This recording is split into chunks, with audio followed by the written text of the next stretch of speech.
You're listening to The Frankie Files, FrankieFilesPodcast.com. Cults, coercion, and sexuality in society. These are the topics for The Frankie Files. I'm Frankie T, your host, and I'll continue to focus on my own family story as well as news and recovery info for those who've survived, especially the adult children of cults. New each Tuesday. See FrankieFilesPodcast.com for more. Hey everybody, and welcome to episode 64 of Frankie Files Podcast. I'm Frankie Tees. Today we're going to do Feedback Loop. So this is a new segment that I've been meaning to get to for some time, but if some of you don't know, podcasting is hard. If you want to maintain a certain audio quality and if you want to keep it varied, it's challenging. Right now, I am going to give you a quick update that we have a lot in the works with the Morningland papers. There'll be several interviews. This is to, cement the historic perspectives of ex-members so that Morningland isn't just pushing out media where they're a monastery now. There's so much to this story. So keep an eye on that.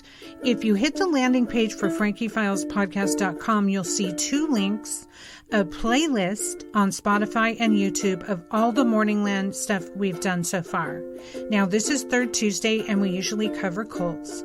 I'm going to handle the feedback that's been coming in through the email and through YouTube today.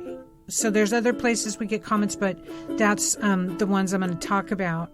And also, I would like to encourage you to listen to the previous sequence of podcasts where I cover Nicole Didone and Eligio Bishop, two cult leaders who are running a sex cult who've recently been in jail.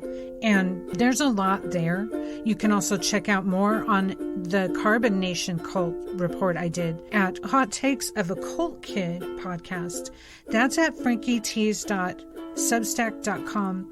It's also on Apple and Spotify podcasts at this time. It's a bit newer for a show. Here we go with some feedback that I've been getting about the material I've been putting out.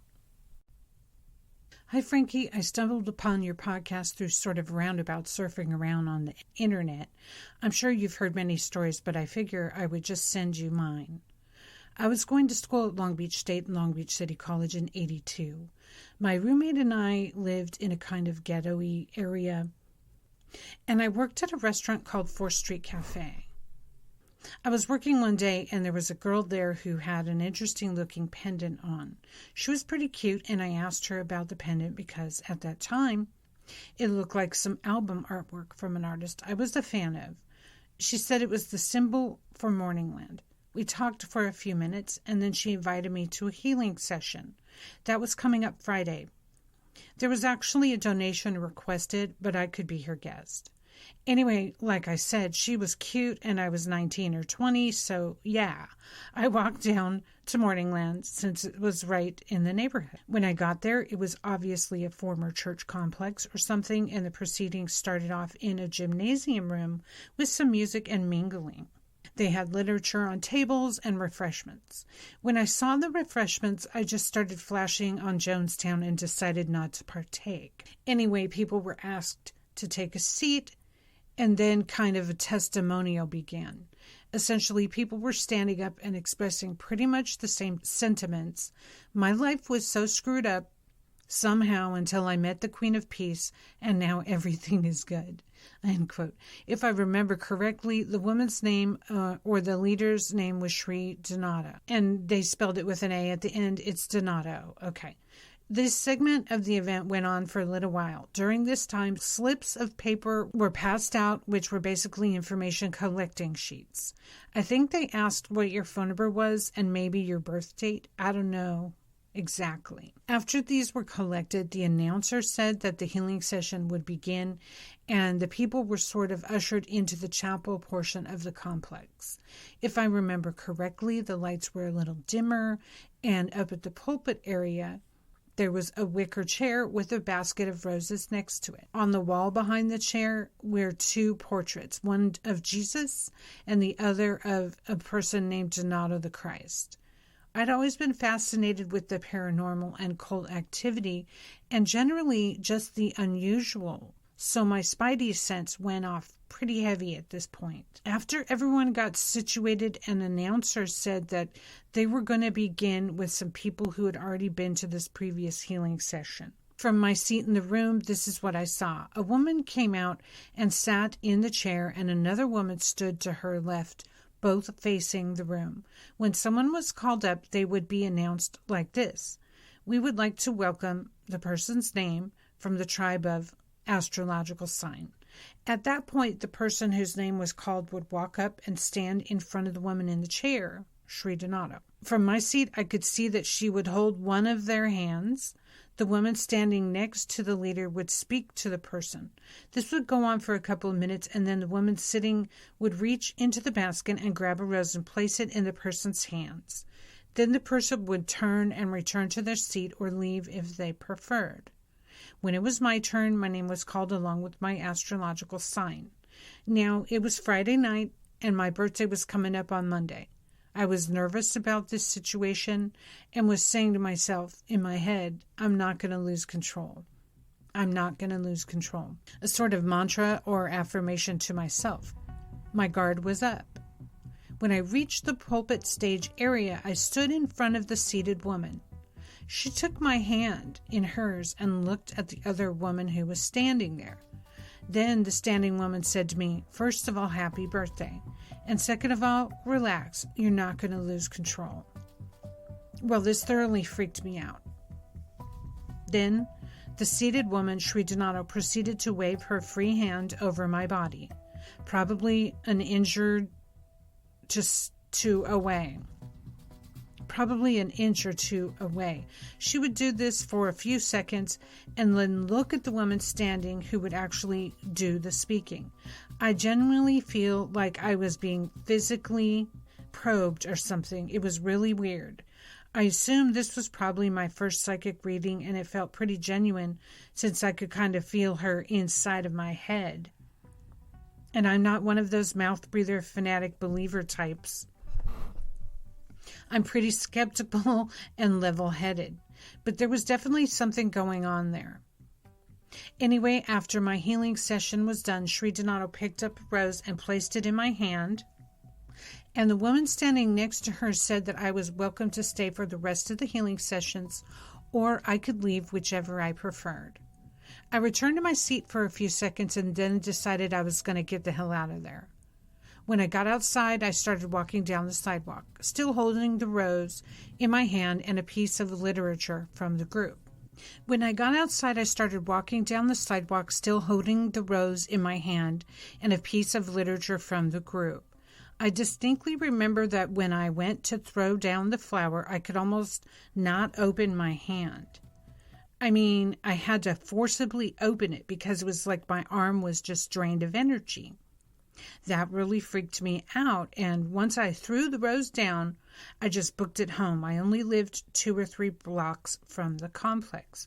When I got home, I ran up the stairs, almost burst into my apartment where my roommate and his girlfriend were having a nice cuddly evening watching TV. I told him about my experience, and they said, "Hey, don't go back there." "Wait, we want to go there," in the early 20-something humorous manner. Well, that's about it.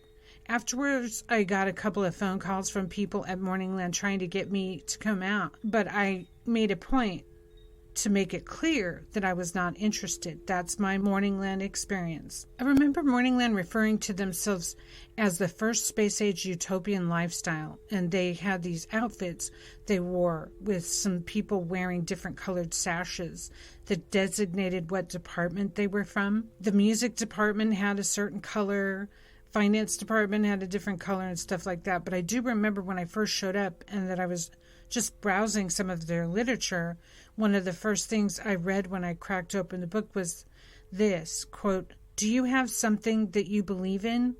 Something that you believe in so strongly that you would be willing to die for it?"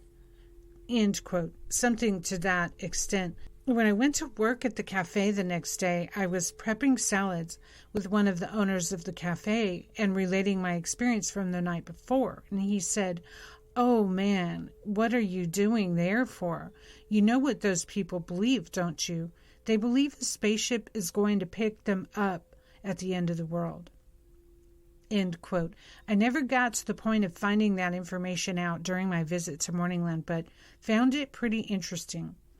What was really a trip was some years later when Heaven's Gate cult suicides happened. It came out that they thought they were going to be joining a spaceship that was traveling in the tail of a comet. So when I heard that, my thoughts instantly went back to what my boss said about Morningland. That's about it. Glad I stumbled on your podcast. I'm also glad that you got clear of that weirdness. Take care, Aaron. Wow, Aaron, that is quite the story. Thank you for writing the show and giving us your story. The Frankie Files. Okay, another one from a woman named Rachel. I just started listening to your show a few months ago. Were you aware of the new comic book one of your fellow ex-Morninglanders wrote about escaping Morningland? I work in a school, so I got to read it in advance. It never says the name, but I was able to recognize it based on your show.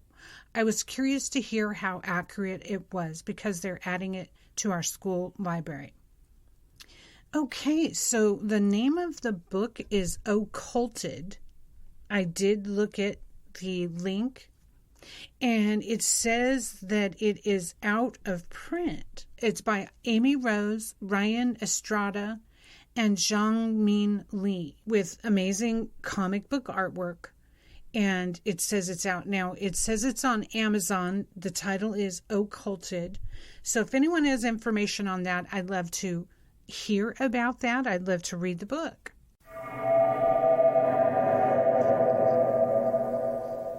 Now, this is an anonymous message from someone named T. I am a former member of Morningland. It's not about a booking. I read your article on Morningland Church renamed Totally True as I remember it. I joined Morningland when it first opened in 74-75 when it was in a single storefront before the whole block was purchased. At that time, there was only Donato and Patricia and Morningstar and Nasanta and maybe one other Gopi. They were just beginning to build a following. I became editor of their monthly newsletter as it is. I forgot about that. Also, I was in the group called EWS, Early Warning System, which became more like Nazi stormtroopers. Oh my God, so true. I was totally fooled by the Morningland leaders and gave all I had to give, which left me bankrupt emotionally, physically, and financially. I went through all the horrible clearing sessions and saw the members decline from over 1,000 to a few hundred so-called loyal disciples. In 79, I was told to leave Morningland due to some fake charge by Gopi Malikia and her mean boyfriend Mahanta. They saved my life, I'm sure, and it took me years to get back to some sense of normality. I know your mother, and we were in touch during the time she was trying to get you and your sister out of the cult. I was in touch with various anti-cult groups at that time and provided as much input as I could to them about Morningland. I was also interviewed by Long Beach reporters who did a series of articles exposing Morningland for the sham that it was. Thankfully, with the help and support of family and friends, I was able to go on and live a normal life and put that horrible experience behind me. I was so angry for a long time, mostly at myself, for having been so stupid to fall for their deception. Oh, we all go through that. I did learn later on that Dan and Patricia were using drugs and having sexual relationships with the Gopis and whoever else they could ensnare in their traps. It's shocking and sad at the same time that they continue to operate as a legitimate monastery. They all must be totally insane by now. Anyway, thank you for what you're doing to spread awareness of the cult experience. I see the same dynamics appearing in the political arena now. People who are brainwashed and follow totally evil and destructive leaders. I came to the conclusion that each of us has to be our own leader and stay clear of those who promise rich rewards. I never realized that the Morningland cult had such devious motivations that they did. They looked and acted so spiritual, loving, and kind. But it was just an act, after all. Well, that is an amazing letter. Thank you so much, T. And I will be glad to hear any further reply about how you're liking the podcast. Really appreciate the feedback.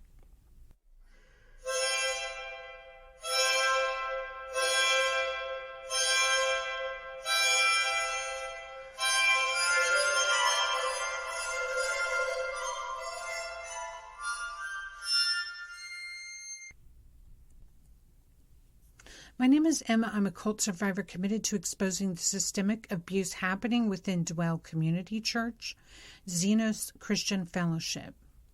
I now speak openly about my participation in organization as both a member and leader and how I began the process of healing and building a life for myself outside this toxic environment. You can hear more of my story on Indoctrination Podcast. I would love to connect with you on possible opportunities to work together. That's great. So thank you for your message, Emma. I will be in touch.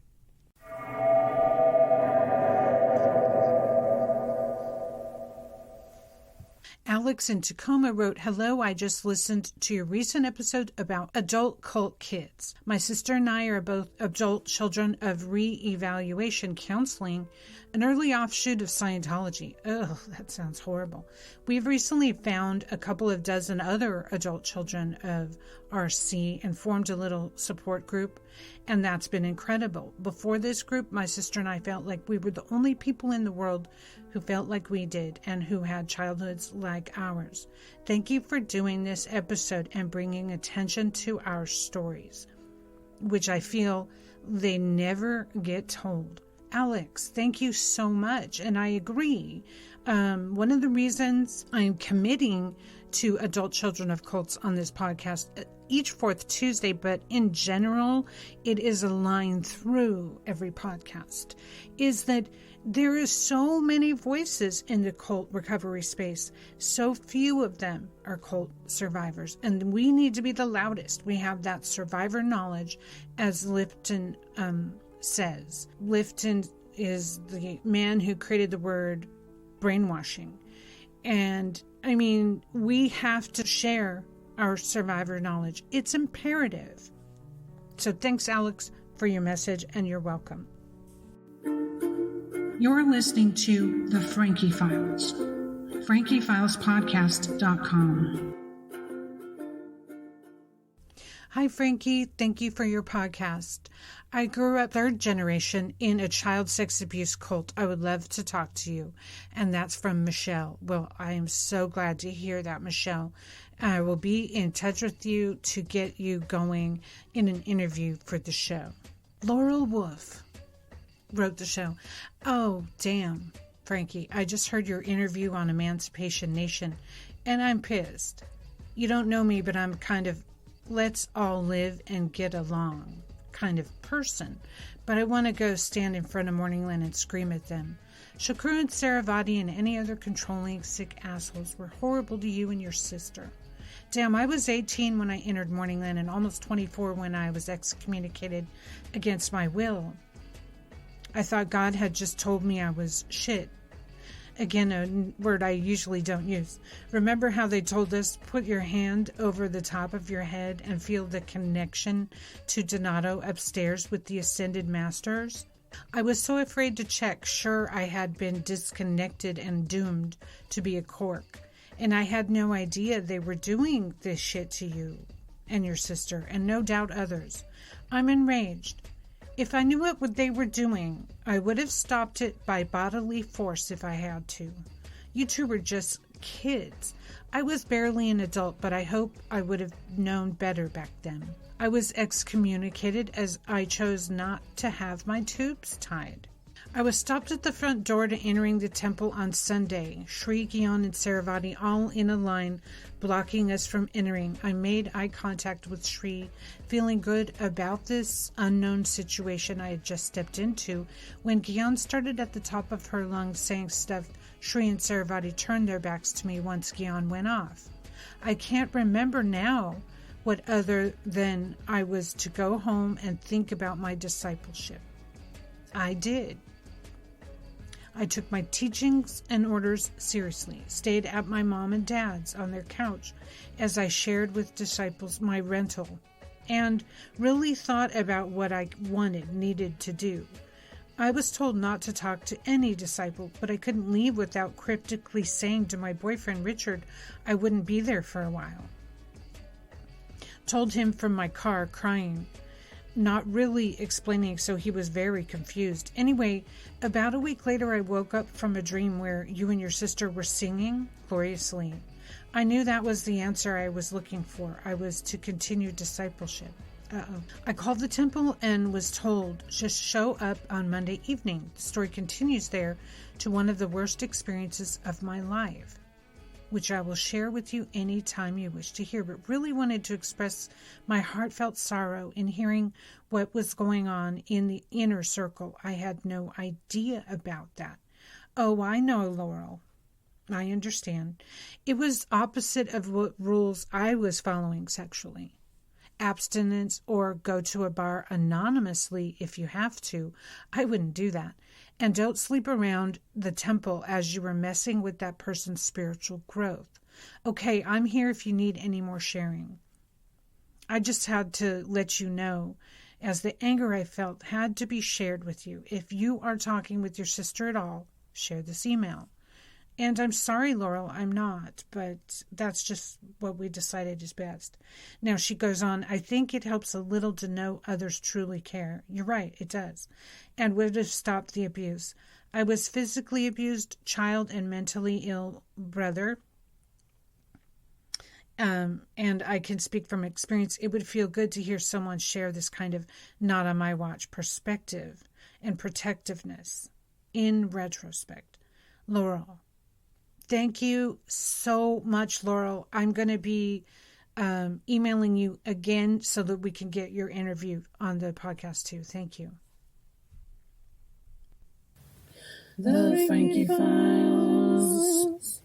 Okay, so that was some of the email, and I wanted to start with that. Now, here are some comments on the video I did called Morningland Community Update, December 2022. 50 years occult. So now, they were conceived in 73, and they've been at the same location for 50 years. It's 2023. So here we are. And this comment is where I read a bunch of online reviews that are all over Yelp and various locations, Chamber of Commerce and stuff, where ex-Morninglanders find a way to publicly comment that it's a cult and it's a bad experience. So I read that in this particular episode, which is on my YouTube, and one of the comments is from Kate. I was one of the reviews you quoted, and it was, she was Giamatti back in the day. It was a long time ago for me, but since they seem to have upped their recruiting, I am very glad you are getting the truth out there. And what you went through was horrible. Thank you, Kate. It really was. And facing it and talking about it has not been easy, but you know what? Here we go. Keeping going, year 2. So thanks, Kate, for your response. Lee Hansen on the same video says, my mother and I became members in 1976 in Escondido. I was 7 years old. When the separation of parent and child was addressed, my mother decided it was time to remove us from the group. I often wondered what had come of this cult. Found your reading and recordings, and it really hit home and flooded me with what could have been. Oh, yeah, Lee. Your mom, your family dodged a bullet. Well done. And I have yet to hear a little bit more from people in Escondido. There was a lot going on there. Now, Mr. Bastille Day writes, one night during the winter of 97-98, when there was that wild El Nino winter and seas of rain for months, I went to the temple about to attend a lecture. Instead, I was pulled aside by Kamazi X5 and told to go with this man whose name I forget. But he used to be a physician. So I had told some community members, I think Gopi Saravati, that I'd been on numerous medications as a kid and teenager, Ritalin for a while, and others. This former doctor wanted to interview me about my past regarding that. At times I was hospitalized for depression too. He took me into one of the offices downstairs, sat beside the desk, and just grilled me about it all while he wrote down my answers. In all honesty, it was a bit comical even at the time this was happening. I mean, he was acting like this was a professional medical work he was doing, like I was a patient. Later, I was told by Gopi Show crew that this was so that they knew exactly the kind of healing I needed.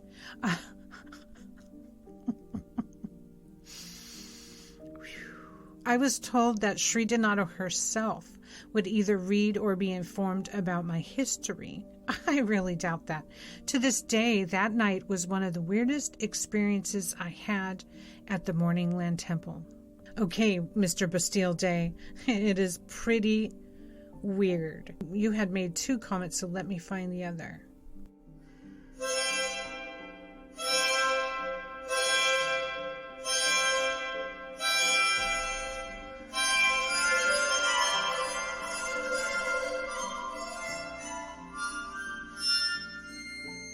Okay, I remember they did yantra yoga classes, he says, taught by Kamazi. I'm not sure which Kamazi, but he says taught by Kamazi. The exercises and poses seemed like some things I'd seen before in both Kundalini and Hatha. Both Kamazi and Running Deer would insist that all other yogas were merely yoga-like exercises. The claim was that this yantra yoga came directly from Tibet and was the only real yoga, and all others were poor imitations of it that were missing important elements that made it a true healing yoga. Again, all others are yoga-like exercises. Whatever. Okay, Mr. Bastille Day, thanks for that information. So that he says that was 1997.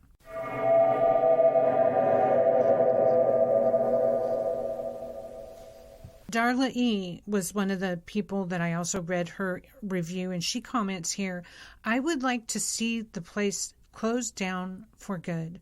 Oh, I think a lot of people would agree with you on that.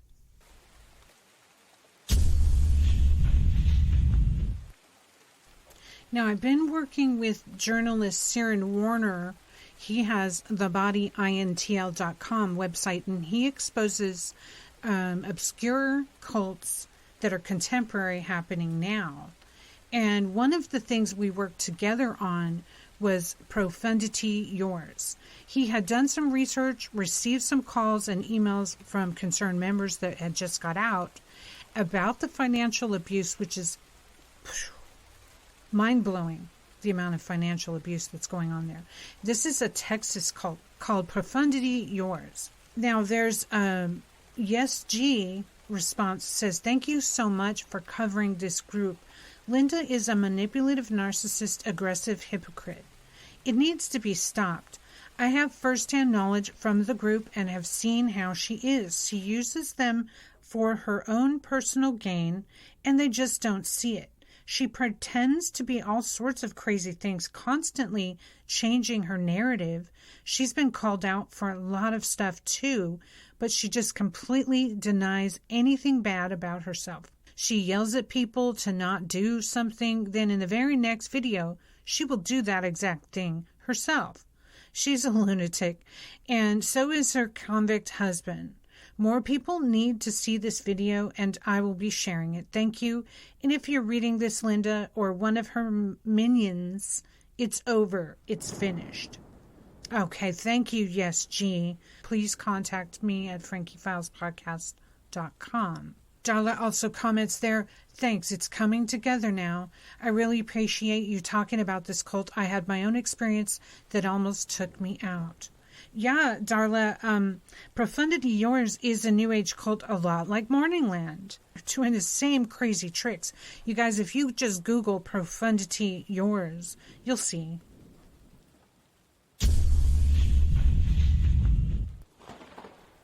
Now, Julie says, I just found out about this cult because it's a few miles from me. And then another person below that says, I just found out they're moving to a very small town near me. That's very concerning. Thanks for this info. You're welcome. And this person, again, says, same here. Everyone here is talking about this cult. And then we've got another one. Solara says, yet you are all surrounded by other cults and you just call the religion one cult is socially acceptable and the other's not. Okay. Oh no, Solar, we cover all types of cults on the show. This particular one is hot in the news, so that's why we were covering it. C Starman, thank you for bringing light to the darkness. You are so welcome.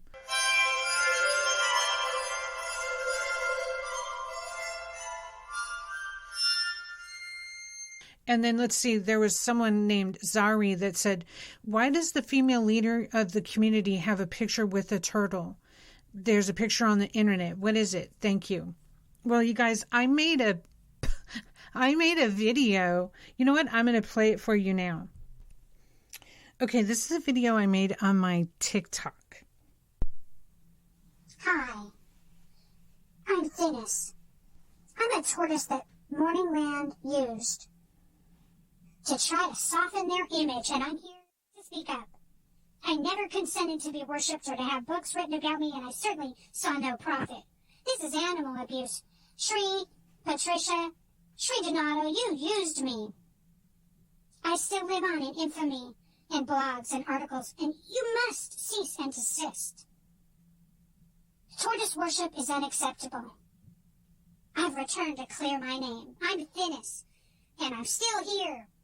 Thinis, Thinis, was a book the now deceased leader Shri Patricia wrote, which was like a fiction sci-fi, I don't even remember what it was, but it was like, it was stupid is what it was. She was obsessed with the movie Watership Down, where these rabbits are fighting. It really seemed like it was a take on that. And then it was cover. Cute, bread-giving people are tortoise worshippers. And that is not the story. The story is human suffering in this place. Sex trafficking, money laundering, fake healings, promises of ascension where she would get thousands of people's dollars for these, quote, spiritual services. That's the story. So I had to respond to that. Thanks for your question on our YouTube there.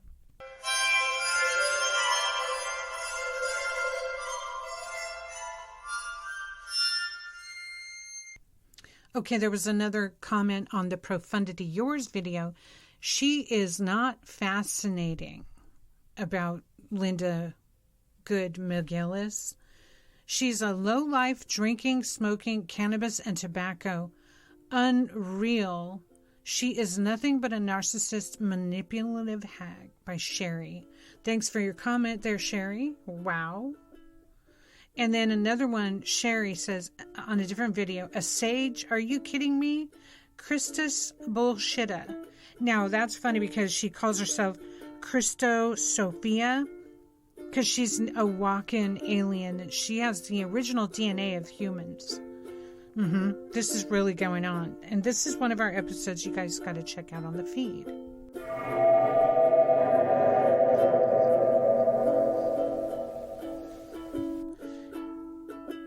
An active low replied on one of our videos, there's nothing new about New Age. It's as old as mankind. It's the old Babylonian religion repackaged for the modern era. At its core, it's the grand rebellion against God. All the lies of the devil, such as you can become a god yourself. interesting.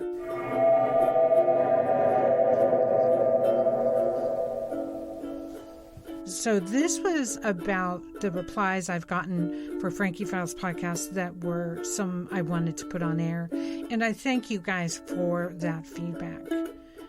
We are really happy to be doing what we're doing. Your support means everything, and giving a place for cult kids to speak is my number one concern, and unfolding the story of Morningland at the same time. So it's duo-purposed. Thank you for listening to Frankie Files podcast. Listen and share wherever you can. Review and rate the podcast so we can get up in the ratings and stick around. And always, keep critical thinking. You're listening to The Frankie Files. FrankieFilesPodcast.com. Cults, coercion, and sexuality in society. These are the topics for The Frankie Files. I'm Frankie T's your host, and I'll continue to focus on my own family story as well as news and recovery info for those who've survived, especially the adult children of cults. New each Tuesday. See FrankieFilesPodcast.com for more.